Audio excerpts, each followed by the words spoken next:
Welcome to a new episode of Oranda Power.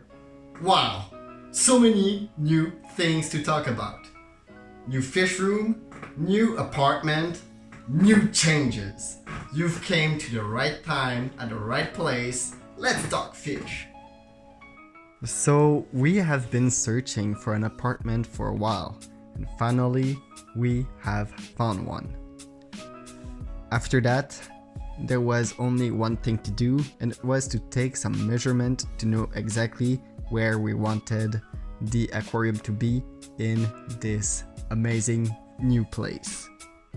So once we were ready to move, we packed the aquarium and I said goodbye to my empty room.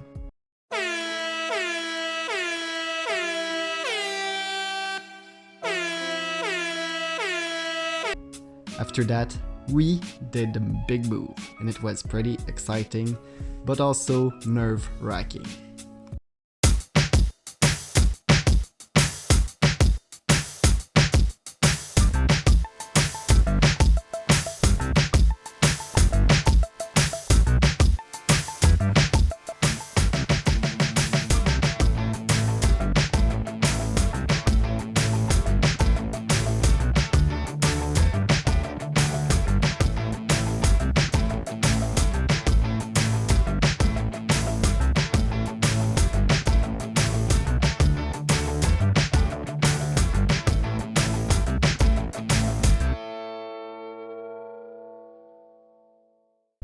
So at the new apartment, we set our final 4 tanks. Let's take a look at each of them. So the first one is obviously the bigger one, the 44 gallon. And I place a lot of cave since my parrot cichlid is coming back. Oh yeah, that's pumpkin spice. For now though, I have 4 fat head minnows, 2 plecos, a male crebensis, as well as Quill, the featherfin catfish. At this point, Quill might be my favorite fish. Lucky you, we just did a care video if you want to learn more about him. This aquarium have plastic plants because obviously the cichlid can be very messy, and I didn't want to risk them breaking some real plants. Okay, next we have the 26 gallon. Now this one got a lot of change. The first thing you will notice is the fact that there is no more blue gravel. We finally have some sand, and trust me, it is far more natural looking and actually more beautiful.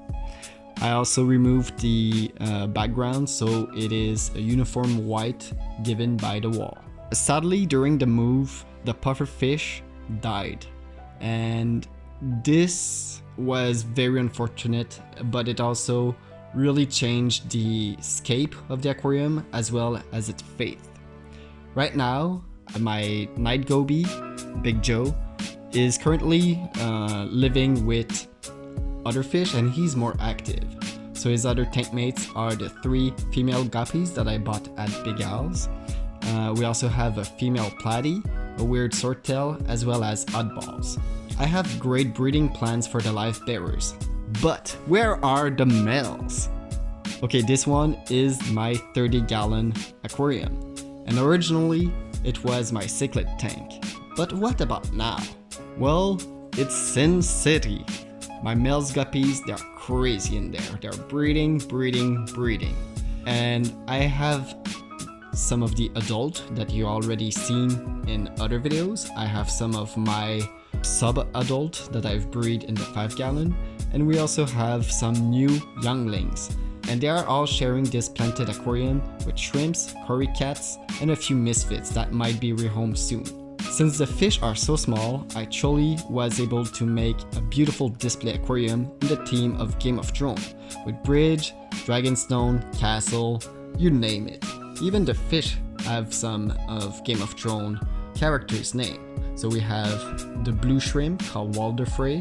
We have one of our nice little guppy, Baratheon, and we have more, but we're not going to name every reference. Okay, so for the last aquarium, we will eventually have a beta, but for now, this is our quarantine tank for 5 new guppies, and they still don't have names. apart from the yellow one. That one is Lannister. The next 4 guppies, we will need your help. I am gonna talk more about guppies in the next video, but for now, just know that I also have some snails in this aquarium, and they are pretty fun, surprisingly.